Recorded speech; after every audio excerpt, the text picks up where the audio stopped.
Good morning to Newport Town Times on August 18th. My goodness, summer's just about over, or it seems that way. And today we have with us Jennifer Obolinski from the Tech Center, and she's going to update us on the plans for the renovation. And Jennifer, it's all yours. Oh, thank you. Thanks for inviting me back to give you guys an update. We are at an exciting time in the process where the architects have put together a conceptual design that we think is affordable, and it's been cost estimated by Harvey Construction. I'm going to show you a couple of schematics to show you kind of what the type of work is that the architects have done and the type of detail. And then we are waiting on one final piece. We've looked at what the ideal program changes are and what the solutions would be to the programs. And then we've done a lot of actually just paring back, like resizing and trying to bring things into sort of better financial alignment. So we've tossed the ball back over to Harvey, and within the next week or so, we will actually have a final plan. So I just want you to know that I had hoped to come with that final plan today, and we're still about a week out.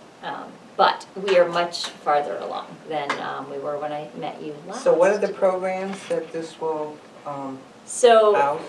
So that is, so let's back up for a minute, especially for people who might not have followed the whole process.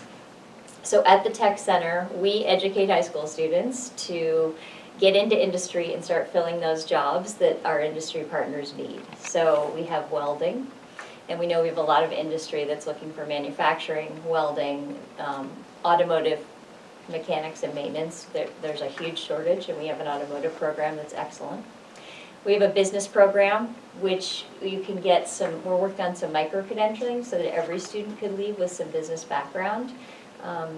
We recognize there are over 600 jobs in Newport and surrounding towns that involve business-related skills, whether it's customer service, sales, whether it's finance, those types of skills. And so we have a business marketing program at a retail store, and we give students work-based learning right in our school with customers and inventory and running computer systems. We have natural resources and forestry, which is also a good collaborator with our horticulture program. Ms. Stevens, Mr. Nelson get the students into the forest, tree identification, trails. New Hampshire's really pushing their outdoor recreation as part of a way to bring people to New Hampshire and get some of the younger people involved. And so our natural resources students are going to be able to get jobs through the state and across the state with the outdoor rec and management that's happening. So you'll see the students out there, climbing trees, making sure our forests are healthy, doing some ecological studies, GPS mapping, and again, just gaining skills that industries want. So we are changing our horticulture program over to an animal plant science program, and that was directly because the students that we work with said we want more animal science. And so Ms. Stevens worked with me, and we got some state approval for a new program which will take student interests and combine it with their needs for animal science and then a plant program as well. So we'll still run that beautiful greenhouse, get those plants up for sale and all of those pieces, but we'll also be expanding to skills related to animal care. And we know there's also a vet shortage, and anyone who's been through this COVID pandemic with us, everyone's gotten a puppy, and so there are not enough veterinarians, not enough vet techs. I don't know if you've called your veterinarian, but it's, when you used to be able to get in the next day, now it's like, well, could you wait a week because we're really backed up? So we have all these industries that need employees, and that's kind of what we specialize in, getting our high school students ready for the world of work. I'll just mention also cosmetology. So those skills are huge, and being able to either own your own salon, go work for someone, there's so many opportunities there, and having that business credential along with your cosmetology program really makes a difference as far as how successful you are, how much money you make, what your opportunities are. As I go through, so I mentioned welding, automotive engineering, we've expanded to robotics. So if you're up at Hypotherm, you'll notice that there's a lot of robotic operation. Can-Am, Ruger, all the major companies, La Valley, they all have robotic components. I was just at Eichenauer, so being able to program computers so that machines can do the work for you is big. And so we're taking engineering and branching that out. We use Project Lead the Way curriculum, which is excellent, and the whole design process, and it gets kids thinking. And they're smart anyway, but when you give them those tools for design process, they come up with some great ideas. So the robotics has been a really big piece there. And then health science. So I could go on and on. You can imagine how great it is for these kids and for the community to have all these resources. But health science, you saw all the EMT graduates who have been working with the local ambulance and fire departments and have passed their state credentials, which is a really hard test. It's a state level adult test and the kids are passing it and then getting jobs right away. So EMT, Health Science 1, Health Science 2, and then we offer LNA at night, and we're also offering some adult ed programs through grants that we got. So the Tech Center is going full force. We have wait lists in almost every program. The kids are loving it, and then the industry partners are loving it too. Students can get internships and go work in businesses in high school, so they get a taste of what the industry is like. Then if they want to go on to college, we have a ton of scholarships, and if they want to go right into the workforce, they're ready. So it's kind of the best of both worlds. Test it out before you try it. So I'm glad you asked about the programs to start there. And I would love to give the community a little visual. I know this is going to be a bit difficult for you guys to see at the moment because we don't have our big board, but let me know if the television, yeah, that shows. Okay, so you'll be able to see the kids because this is obviously all about the kids and what they're capable of. They know more than I do about these processes, whether it's running the school store or welding something. They're pretty proficient and proud of what they've learned. So the community is getting an amazing product. When we talked last, remember about your electrical background? Yeah. I didn't know if you might want to just share briefly again what that meant to you to have some of that background before going into the military and getting work. Yeah. When I went to school, we had basically 3 programs. It was basic electricity, automotive, and woodworking. And Mr. Knowles taught all 3 of them. Yeah, that's great. And he taught us how to wire a house, and we had a wall, and we could wire up, and you could see how things work. And when I went into the Air Force, they sent me to tech school for electronics, and nothing on electricity, just electronics. And when I get out into the field, I didn't have anything that they taught me. We had World War II stuff, and they taught you microwave and all that kind of stuff.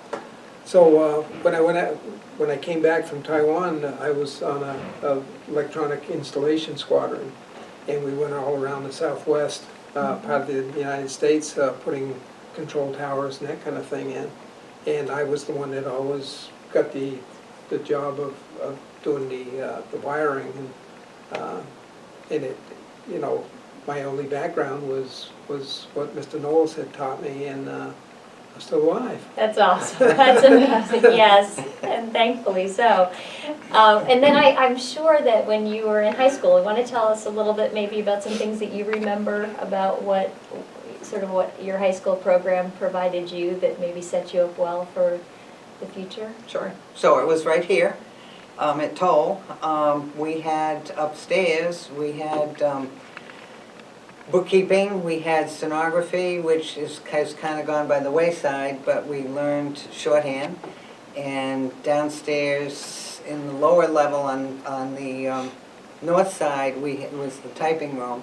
So basically we had all the components of being able to go into business and do those things that you would need. Back then, of course, times have changed as far as I learned to type on a typewriter that was non-electric, and then eventually we had 2 electric typewriters, and then of course now everything is on computer with Word, Excel, and so forth. But basically it did prepare me. I went from here to Joy Manufacturing in Claremont, and I worked for International Services for a few years, so based on that knowledge, so yeah. Right, and you're a community leader too. Did you have any opportunities when you were younger to sort of test your leadership skills or organize? Not really. groups? Okay.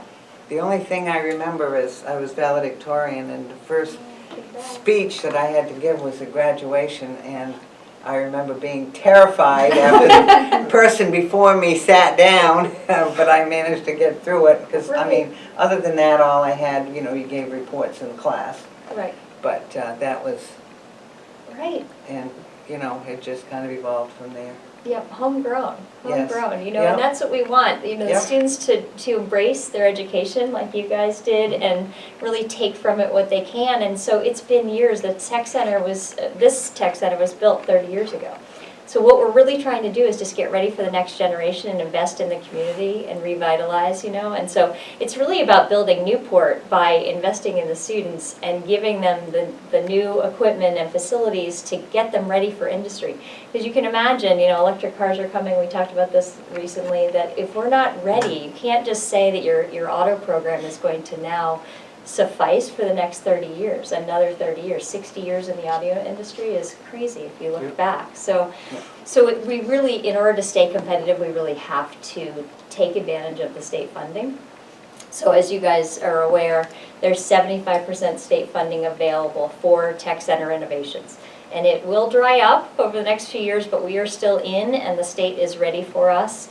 And so I thought I'll just share a little bit about where we are with that process. Perfect. So January of this year, we have to basically put in an application that is asking the state for the funding. And it looks like when we get our project back that we're going to be looking for about 10 million from the state. They've kind of earmarked 6 to 7 million right now, but that is not set in stone. And so today I'm actually headed over to Concord, and then next week Ed and I have a meeting to try to find out what is the budget cap. So 10 million is not out of reach at all, and I would imagine that we're going to get that 10 million.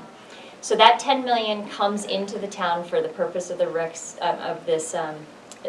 the tech center renovation, and then it's up to us to get the remaining 25%, as you all know. So there are ESSER and grant funds out there, and I want to just compliment Ed Emond, because what he's done is assess what grants are coming into the district and what can be used for things like heating, ventilation, air quality, potentially roofing or other types of facility upgrades, which we would need to do anyway as part of this project. And if they can apply those grants to the project, potentially up to $2 million, then that goes toward the community's 25%. So a lot of us are working on ways to take that 25% and ease it down. Earlier I was talking with Christy and with you guys, just there are grants out there that I go after. So for example, we're looking at a skid steer for our natural resources program so that we can assist the rec program and PJ in getting the trail systems up and running. We have a tree project in front of the high school we want to help with. The skid steer is equipment that our local industries want kids to know how to use, similar to like forklifts. You've probably seen at La Valley, they want forklift operators. We want the students to come out with skills, tangible skills they can put on their resume. So being able to operate that skid steer would be key. So the more equipment that I can bring in, either through donations or that we could spread the word, those donations of equipment, you can imagine we don't have to then buy them through our 25% share or through the money coming in from the state. So there are a lot of ways for the community to sort of help and support, and ways that grants can really help us with that. So that being said, really quickly, as soon as we get the concepts, which are, like I said, coming in a week or two, it's then up to us to try to rally the community for ideally up to, if we could get, this is going to sound like a lot, but if we could raise about $1 million through all sorts of, like Tesla's a great example, not even just locally, but just with big companies like Tesla, there are no tech programs with electrical car maintenance in them anywhere across the United States. And you know that that push is coming. So I will be working with Ed and potentially with a fundraiser to go look for funds to try to get us to about $1 million in funding for the program. If that were to happen, and with the community support, we probably wouldn't need a bond. So you know that in March of 2022, we would need community support through a bond if we can't raise the money. So if we had a bond, that's not the end of the world. That's great because you can pay for it over time and it shouldn't have a significant impact. If we just bond maybe $1.3 million or something, you know, something that's reasonable, it should be okay for the community. But there are also all these resources. And it's not just us at the Tech Center, you know, the entire community could rally around reaching out to different partners that they have. If you think about our 8 programs, if we could raise about $100,000 per program, so if you think of industries that benefit from our engineers, and industries that benefit from our welding students, and industries that would benefit from our business or our automotive students, if we could just look at each program individually and look for donations per program, it could be in that electric car bay that Tesla might donate, right? Or it could be in the upgraded robotics equipment that the kids need to get ready for local industry. So there are so many ways that we could approach this, and so my goal would be to see if we could do this without a bond. But it will take a complete community rally around it. In lots of different ways, by thinking about who you know, thinking about communities and just different partners and how they can support, and then just matching people who want to give to their community and help rise Newport with the project that they're most excited about. And for many industries, I think that the Tech Center is a project that they would be pretty excited about. I mean, these are the students that are going to be fueling their industry moving forward. And they can work with us to determine what's the best way to get those students prepared. So we just want to get the Tech Center reset for the next 30 years so that these students are well prepared for the industry. So I'm excited to be able to show you what it looks like. I know that people want to see. If we have, do we have a minute or two? You have all the time you want. Okay, I'm going to switch over then. By all means. To this again for people viewing at NCTV, this may be a little hard to see, but I'd like to just show you some of the work that has been done. Did this slideshow play for you, by the way? Okay, so we definitely need to go back that way. Give me the heads up when it doesn't show, because that way that's a missed opportunity. Okay.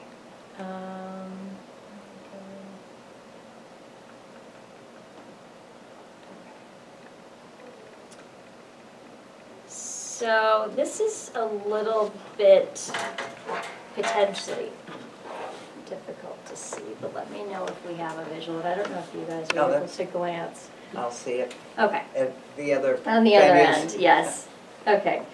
So what the architects have done is basically mapped out how the first floor, for example, right here would look, and then what kinds of changes we would need to basically advance the programs for the future. So one thing that you're seeing here is that the business retail center for the community to access would be sort of front and center toward when you come onto Thurlow Drive. That center would be a retail space with the business classroom and a conference space combined right there. So for the community, that means that when you would like an oil change, you have a place to call where you'll have a student being able to answer that telephone, take your appointment for your oil change. When it's time for your oil change, check you in, give you your visitor tag, go through all those sort of safety protocols that we need, and get you set up with your auto program, right? So then your business hub becomes the center for all of the services that we offer. So when you want to get your hair cut, the students in business are able to greet you. Right now we don't have that interface with the community, and so because we don't have that, it becomes a little bit more difficult. You can call the cosmetology program and you can definitely get your hair cut, but it's not as streamlined with helping students gain the skills and leadership that they need. So with the business running the show, I think that makes the most sense in increasing their skills, and then of course they'll be better able to meet the needs of their industry partners who want to hire them. When you want something welded, like things rust and we want to get them ramped up, then you can again go through the store. When it's time for the horticulture sales and you those beautiful plants and your garden plants, et cetera, you can come to the retail center. So that's showing how the business center is being relocated through this design so that it better meets the needs of the community and the kids. I'm going to just turn to the slide for a second.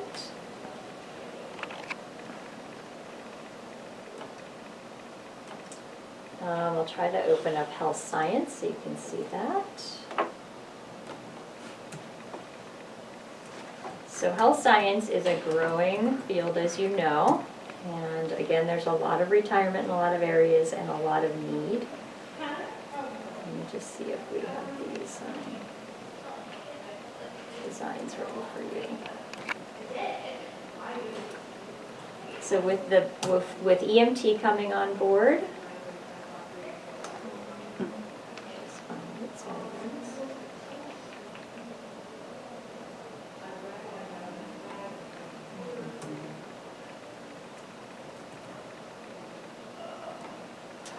we're going to have, I'll pull it up for you, but we're going to have one space that's an LNA classroom for a licensed nursing assistant program, a lab space for the EMT that can be shared, so with like an ambulance box so that you can really, you know, it's different working in that tight little box. You know, so if you just train in an open classroom and then all of a sudden you're stuck in this little box trying to help, you know, someone or give CPR, et cetera, we want to simulate the best environment that we can. And then you'll have the health science classroom right next to it. So we're actually not expanding the footprint, but just reorganizing it so that it makes it work for the kids and we get their training up and running. Also, something like a living room setup is helpful. When you're a paramedic, you're often going into homes and there's the couch and the table and the dog, and you know, and so simulating those types of environments. Not everybody's going to go right into like a hospital setting. And there are a lot of new technologies that can get students ready also to become the, you know, the physician's assistants, the surgeons, the, you know, the doctors of the future. And I can speak from a recent experience. Mm-hmm. There was an accident at the condos where I lived. The next door neighbor had fallen and she couldn't get up. She actually broke her arm. Oh. And I called the ambulance crew, and there were 3 of them that came, and one of them was a very young girl who was part of this program, and to watch them, you know, be able to get her up, stabilize her arm in a sling, and of course at that point we didn't know whether it was a shoulder, the arm, or whatever, but something was definitely wrong. So you had a tech center student Yeah, there? along with the other 2. Nice. Yeah. And so that's exactly right in our community. Yeah. I'm happy to hear that. I can't believe that this. Let me just see if I can get this. I'd love to show you more. It's probably easier for you to see it when we get the big pictures.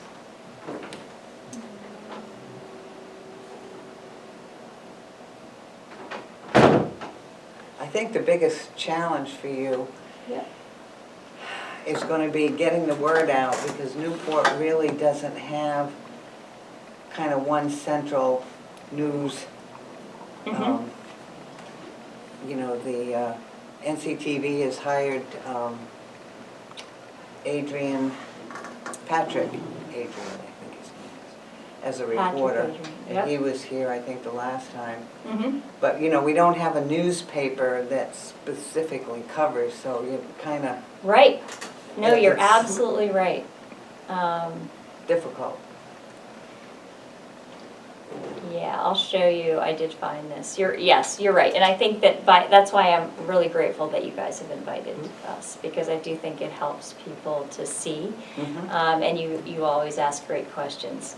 So this is, again, going to be a tiny bit blurry because I'm trying to show you just the health science component. But what you can see is that we have the current layout where you go upstairs to cosmetology. That will be refreshed to be able to add more services. So right now we do offer services for hair, nails, pieces like that, but it will be redesigned so it's better for the customer and for the real flow of a salon. And then health science will also remain where it is. These are cost-saving pieces when you can just renovate in place. So essentially you already have a space, engineering and health science, right next to each other. And over here, it's just showing how we're gonna repurpose the engineering space, move them downstairs into our business space. And again, that will save money because you don't really have a lot that you have to do, basically. You're gonna just divide up the rooms a little differently and then put in that ambulance box and just sort of refurbish the rooms so that they work for that particular program. So by not doing anything major to the facility without having to do a lot of new building or excavation, you save a lot of money that way. So that they've been great to work with us on how we can do that. How do we get our programs up and running without unnecessary costs? So when engineering comes down, again, it'll be sort of, you know, how do we make the robotics piece work? How do we integrate well with welding so that engineering, welding, and automotive can work together? So those will be all paired together in one little suite. And then the the natural resources and horticulture programs will be in their own building but together, which again makes complete sense to have your natural resources with your horticulture and your greenhouse. And right now we can't have our aquaponics tanks with our greenhouse because of the climate needs, and so the renovation would allow a climate controlled aquaponics tank to grow a lot of the basil and other plants that we have without ruining the greenhouse, but allowing the students to basically study those together. Right now, natural resources get full access to our aquaponics tanks, where the students in horticulture are down below with the greenhouse, and so you know there's traipsing through the snow and all that. Not a big deal, but it's not ideal when you're trying to take 28 kids, let's say, in two programs and put them into, you know, to share space. It doesn't really work well that way. The community will also benefit because the Lou Thompson room should be upgraded with better sound quality, allowing NCTV to have more interns and allow students to learn about studio broadcasting and assist NCTV while you know, teaching the kids. So that will, I think, when you come into that community center, it'll offer more thanks to the design that they're basically taking the same footprint, but then just redesigning it, upgrading the equipment. Equipment needs are probably our biggest piece. You know, there's some moving of walls and the new natural resources building, but essentially the upgraded equipment that's going to take the kids into the future and prepare them for industry is really where probably about $700,000 of the project comes from, which again could be something that's fundraisable, you know, because it is fun to give to a program with something tangible that you know the kids are going to use. So we have those equipment lists coming and people will be able to access those. Let me see if this also will show you the other way that we've determined we can save money. This is, let me see if it'll show a picture of it.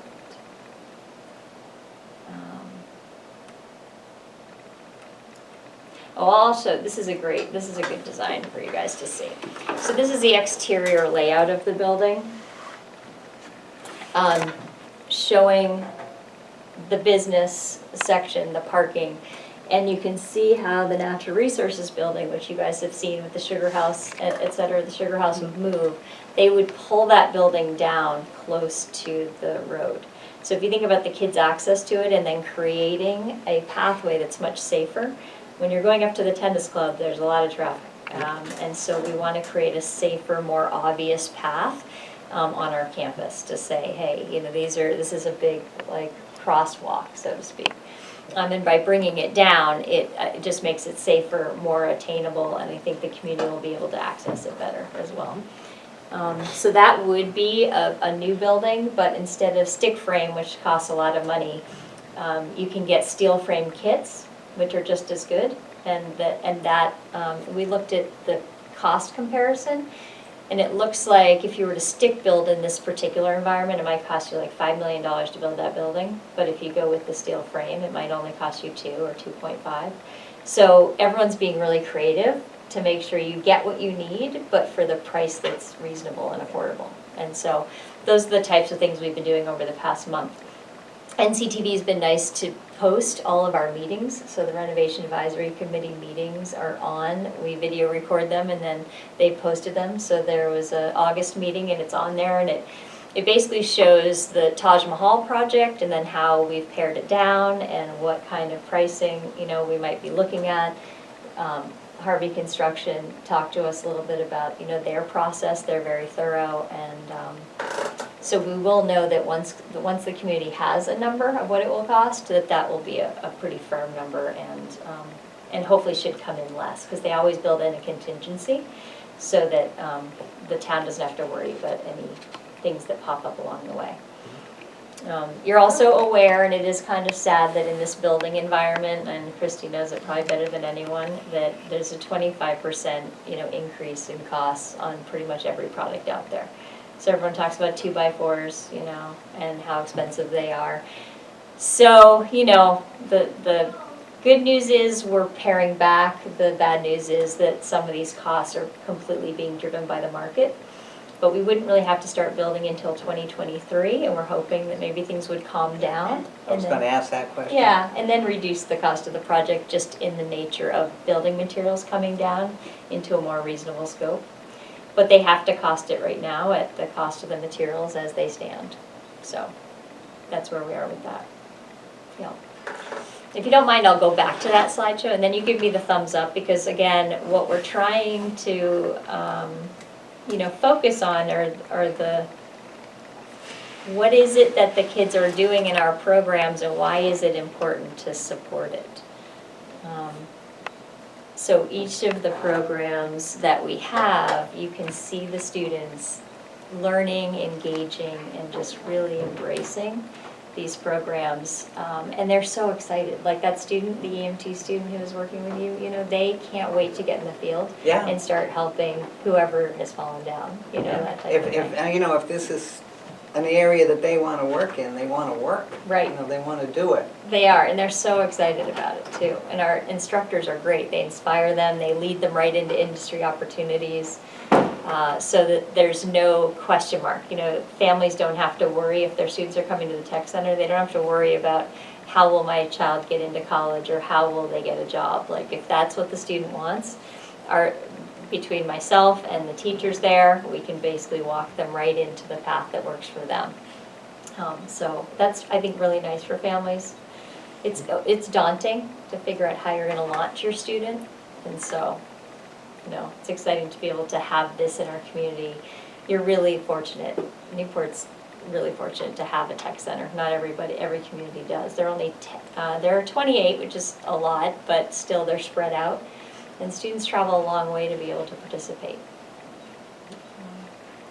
Christy, you're getting the little ones ready. Mm-hmm. So how does this bridge with your vision of education? So for our middle school students this year, one of the things that we're launching for them is an apprentice experience where they'll learn how to, it's a year-long process, and then in May they'll have an apprentice week. But during that year, they'll learn how to fill out a job application, because we're dealing with 6th, 7th, and 8th graders, how to fill out a job application, how to make a list of references and who you should put on that list, and building a resume, and then how to interview, what should you wear, what should you say, and it starts with the handshake and the eye contact and those types of things.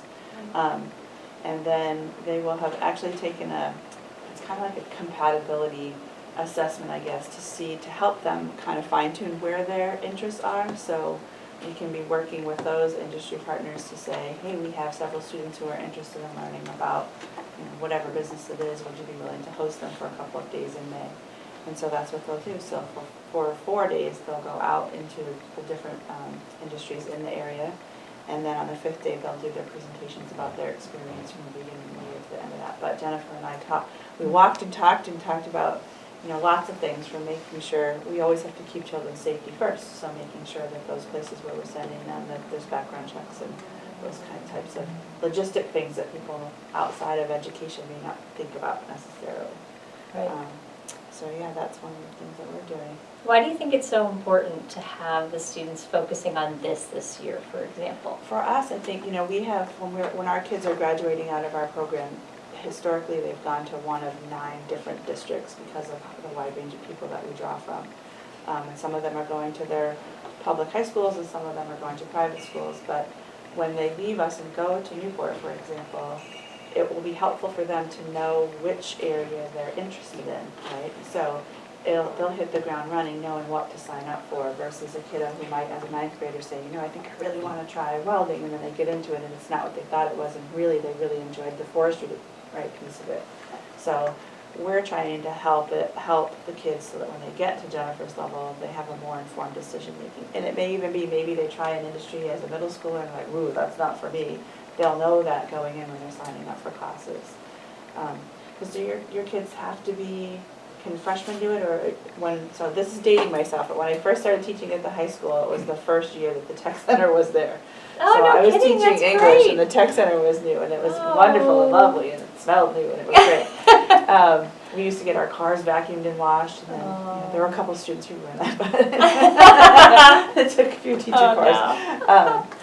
But anyway, it's just, you know, it's a great opportunity for the kids to have that. But at that time, they could only do it as sophomores, juniors, and seniors, and I'm sure that that's evolved. Right, now. yes, so now we have, so the middle schoolers, so I would love to have your students come over, right? Because we're just trying to get them excited about what their future looks like. You know, it's Right. really about building their hope in following their dreams and getting them excited, because then they become passionate workers that really love what they're doing. So having you guys come over for a tour would be great. But middle schoolers do an exploratory piece with us in the afternoon before they go home in the day for the first semester, so September all the way to January. And then as a freshman, there are these quarter-long intro classes, which are so fun. So students can completely dabble. So, you know, if Jane wants to start in automotive and try business and try cosmetology, she gets to do that. And she could test 4 programs in a year, which is great. Because the idea of landing in the right spot for you is really important. And we know it saves a lot of money if you don't go to school for something that you don't even know about. So, also an industry partner doesn't really want you there either if you don't want to be there. So we want you to really love it. And then when you get into your sophomore year, then you can take our level 1 program. Then you get into your junior year, you take the level 2 program. Now you have industry credentials, you've got equipment that you know how to operate. Now you're pretty proficient at the end. So that's a big milestone, a 2-year program in any of our offerings. And then we've expanded so that your year 3, you can get into industry and take an experience. So a student coming out of Christie's program who had done this job shadow opportunity with an industry might say, I want to go back there. And now they're a senior in high school. So they went to a local company, they liked it, they took courses, they remember it, they were mentored along the way. And now as a senior, they go back into that industry potentially. And in that industry, they're now ready to be hired. Or the industry will say, okay, great, go to that 2-year associate program, or go get your 4-year degree to become a physician's assistant, or that's 6 years, but anyway, go do that, and then we are ready to hire you, because we need PAs, or whatever that looks like. So those business partners are so helpful in assisting students in where the need is, where is the money, what if they want to come back to their community, what is it that's going to be open for them. So that's that level 3 program. So then you can do LNA in the evening, you can do your EMT program, you can go into industry. So we're building that 3rd year, and then we also have adult ed, so hopefully the community, we're building it based on what the needs are. So we're hoping, we just got a $25,000 grant that we're sharing with Claremont through Sullivan County Workforce Development, which we're really excited about, and that will fuel new adult ed classes, which means that if you graduated from high school, let's say, and you got into industry, and you've been doing something for the past 10 years and it's not for you, and you want to realign your credentials with a new path, that the Tech Center can help you with that too. So it's exciting. So let's assume, I'm going to jump ahead, let's assume whatever you come up with for money and grants and so forth that the town approves to go forward. Yes. You said 2023. When would the work actually be done relative to the school year? Would it be able to be done in the summer, or? That's a great question. So it costs actually a lot of money to kind of reposition programs and to make sure that or let's put it this way, you can save a lot of money by having an excellent plan as to how they're going to build this project. And so one other thing that might be good for the community to think about is, can we place our business program, for example, in a local business that has a space for a classroom? Which then allows the contractors to come in, do that program, and move ahead sort of quickly. So what they do is they scaffold it. So what they might do is build the new natural resources building over the summer and maybe into the fall. You pull natural resources over to us, make room for them in our building the best we can. Then you move them back into that building and potentially can add another class to that building, and you kind of scaffold it. But I think they gave an astronomical, like it's $60,000 a month or something if you have contractors kind of waiting around for what they're gonna do next. So that plan will be really key, but it's actually not super difficult. It just requires laying it out so that you can get as much done in the summer, and then throughout, it'll take probably a year and a half to get completely finished. Sure. So our state legislators will also vote on our project as well in Concord. So it will be reaching out to them, and as you know people in Concord, please let your state reps know that we're going to be looking for this project. So it starts application in January, and then potentially a town vote in March. And then that moves on to getting legislatures to vote on the project. And that puts that final approval in place. And then in 2023, they would be able to break ground. We'd all get out there with our shovels and do the honorary picture. And then it rolls from there. So by that spring of 2023, we would have all of that well laid out. And it would have already gone to bid. And then those contracts would be in place. And it would roll out. It would probably take another year. So I would think by 2024 to 2025, you would be completely in and ready to use the building. Yeah. Excellent. But it is a process. Yeah. What other questions do you have? Or I can't wait to come back with the pictures. But you got to see a few anyway. The exterior and a couple of the interior workings. But Well, from my point, it's so impressive with both the town and the school going out and getting grants rather than relying on the taxpayer. right. And it's so important that, like, you come and do this presentation and tell the residents of the town of Newport that what you are doing. Yes. And I think it'll make people, fall in line with what you're doing better. Yeah. It's really important. Definitely. If we can do it, if people can decide to jump in and help out, Yeah. that will lead to success. Yeah. Which is, how do I get involved? How do I reach out? I mean, there are so many people who a project like this would be exactly what they would want to give to.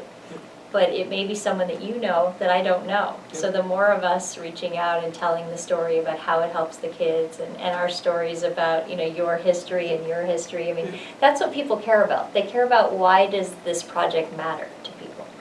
And it's really about that journey, and you think about what meant something to you in high school, and it's really about those pieces that you remember. For me, it was building my own rabbit cage with 2 levels and a slanted, roof, and then as an adult building my kids' sandbox and building their whole play set with a lot of confidence in how to use those tools. And without kids having skills, really, what do they have when they get out of high school? Most of us remember the things that we know how to do, and so we're preparing kids with real skills, and they are so proud. And most of us think back to learning about that electrical system or about all those business skills and how it helped us along the way. And that's really why we're doing this. We just want to get the students as empowered as we were, and as excited and as ready for the world as we can, because they're the ones that are going to take over the community for us. So it's really about those stories and telling those stories and why it matters.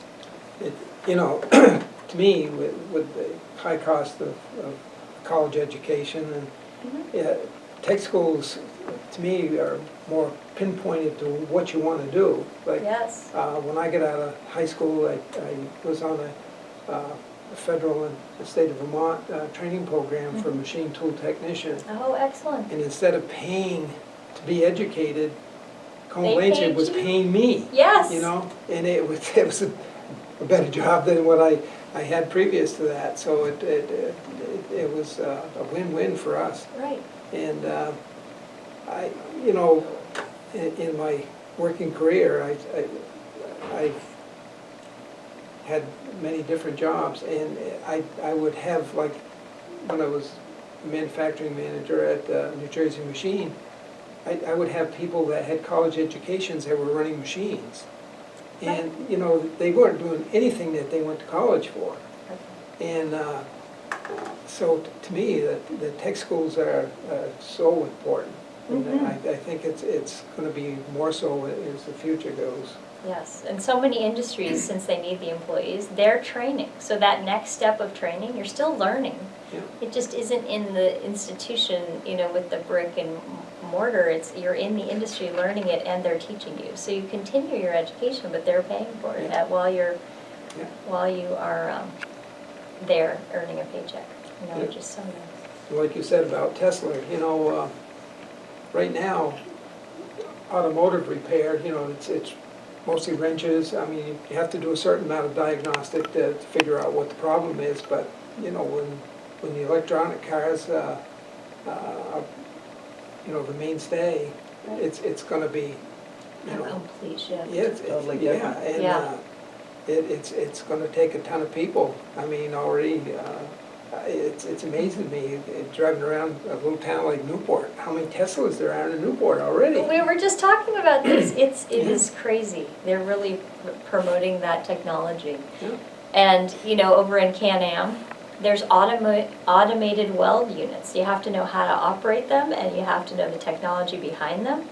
You go over to La Valley, everything is systemized. I don't know if you've seen their truss building units, but it's amazing. But they have the lasers that are coming down. Those have to be programmed through their computer system.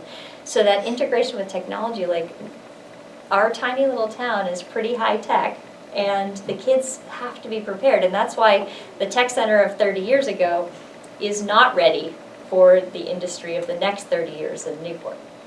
So resetting that bar and getting ready for the future will certainly be an exciting opportunity. And it's coming quick. It's coming quick, I know. Which is lucky that we have this money lined up for us right now, honestly. We may be one of the last 3 schools to access the funding, so kind of exciting that we're still in that pool.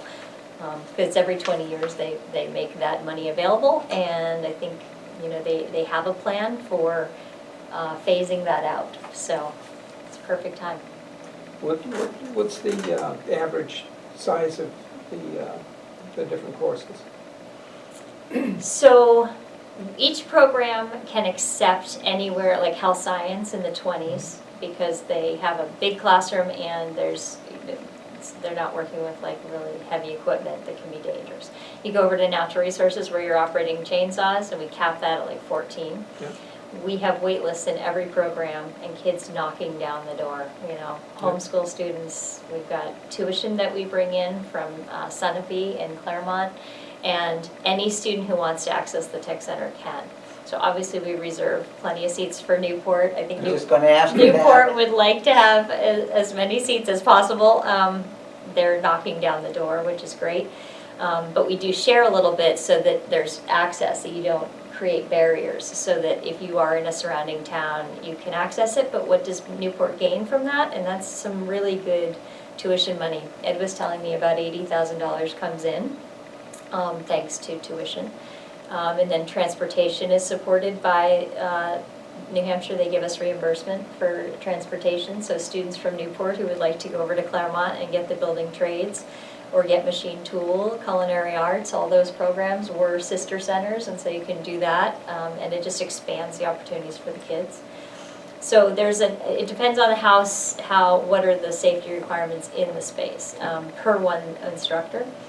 But if you were to, like for example, what we're doing in the health science program allows us to actually expand. So if we wanted to add that other teacher to make sure we could get all the kids in and you don't have these long wait lists, then you have the space to do it. Right now we really only have the space for one program and one adult, which in many programs that's okay. Because students as freshmen will say, I want this, and then they have their sophomore and junior year to get into it, so that's good. We'll get pretty much everyone through it that wants to, but they will have to wait. But we have opportunities with this new build to potentially educate more kids. But with roughly graduating classes in Newport ranging 60 to 80 kids, they get a really good chance of getting into a program, and it's, you know. Yes, and last year, we had an uptick after they had cut the school budget. There weren't many electives and teachers were let go. As a result, that's not so great for overall elective offerings for kids, but when it came to the tech center, now we have all these programs and they're like, okay, great. So we are really a resource for high school students as far as their elective offerings. And we saw an uptick from 540 students to 620 students that came through our doors last year. That's a lot of students. And schools come for tours, you know.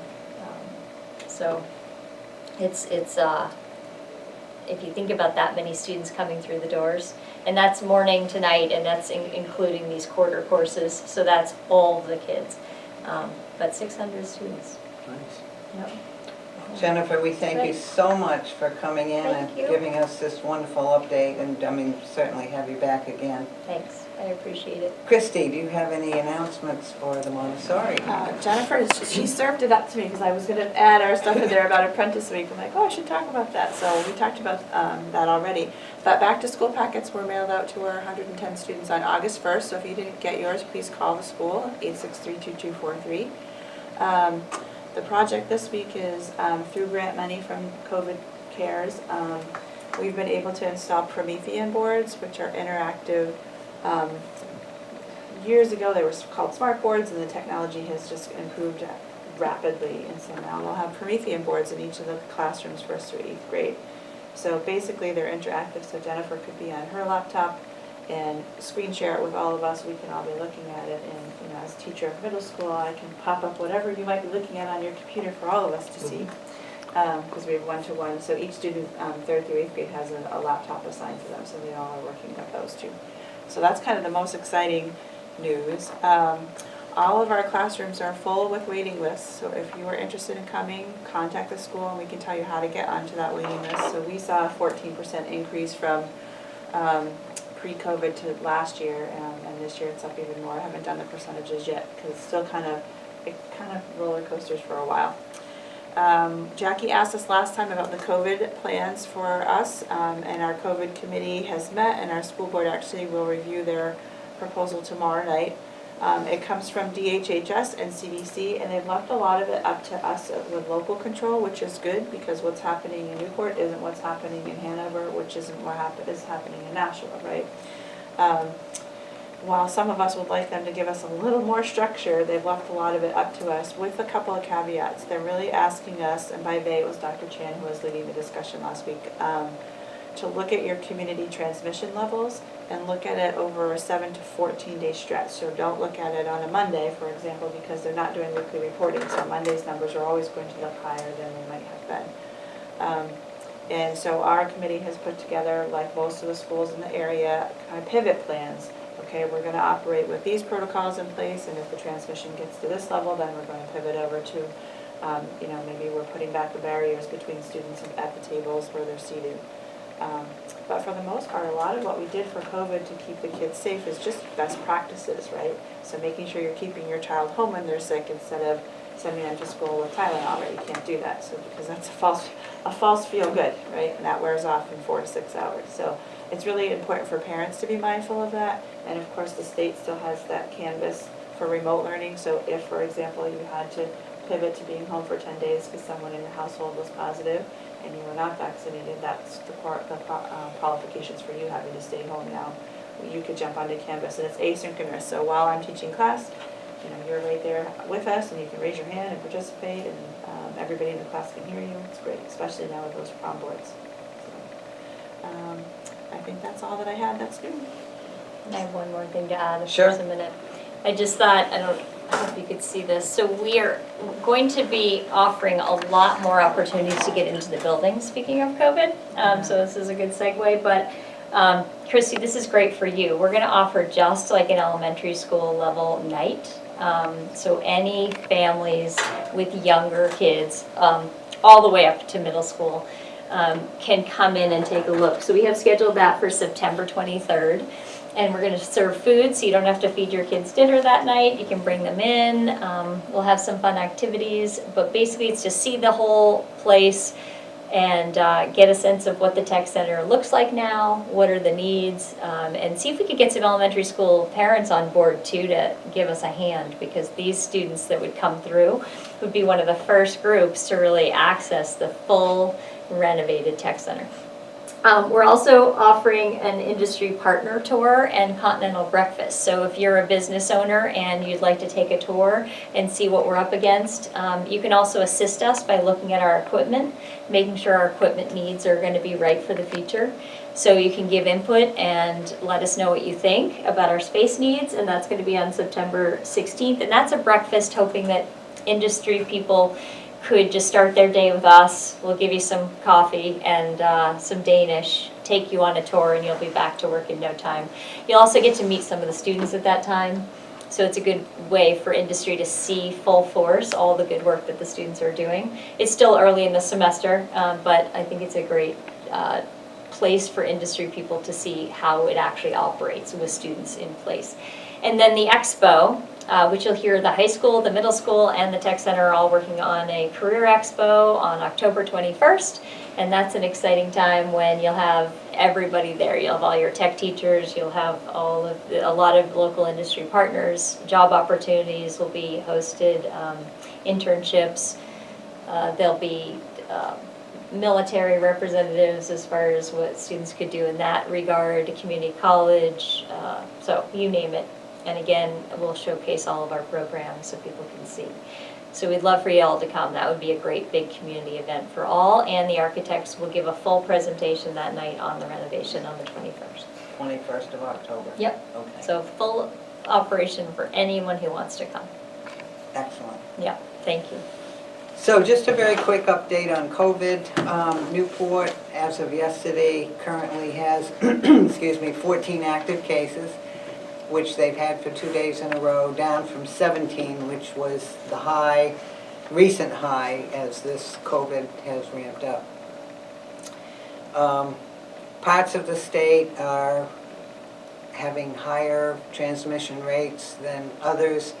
Claremont has ramped up quite a bit. I'm trying to remember their number. I want to say it was 32 yesterday. So, you know, you need to be careful. It seems that a lot of the cases are with people who are not vaccinated. So I would encourage people who do not have their vaccine shots to really give it some serious consideration.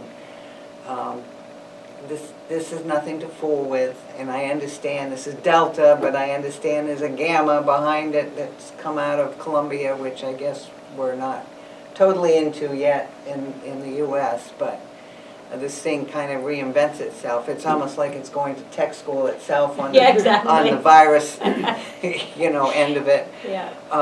Just one thing I want to mention real quick on the airport. I only have a couple seconds here. But they're hoping to have a fireworks night on October 1st or 2nd. They're waiting for a meeting with the fire chief to get that approved. So hopefully at the next meeting I will have information on that, yes or no.